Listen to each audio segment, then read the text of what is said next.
Welcome to our channel. Today we how to transfer investor funds using Wise for international closings, beginner guide step by step. To transfer investor funds using Wise for international closings, start by visiting the Wise website.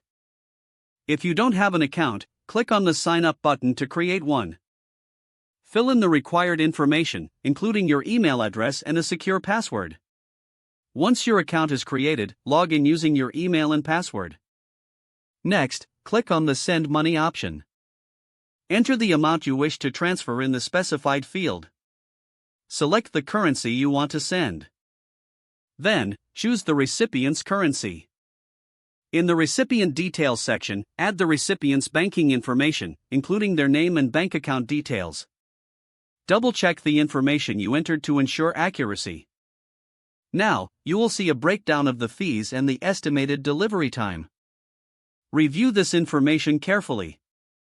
If everything looks correct, click on the Continue button. Next, you may be prompted to confirm your identity. Follow the instructions for verification, which may include uploading identification documents. Once verified, you'll be taken back to the transfer page. Here, you need to choose your payment method.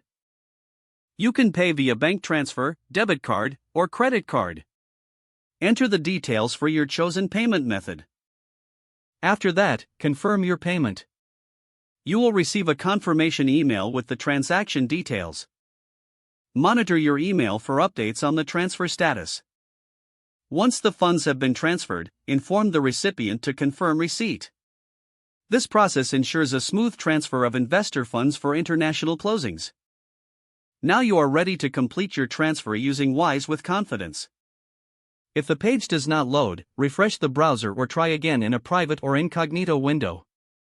Make sure you are using the correct email address, then retype it carefully to avoid small typos.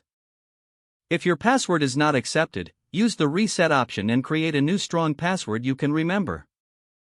Don't forget to like this video and subscribe to our channel for more step-by-step tech guides.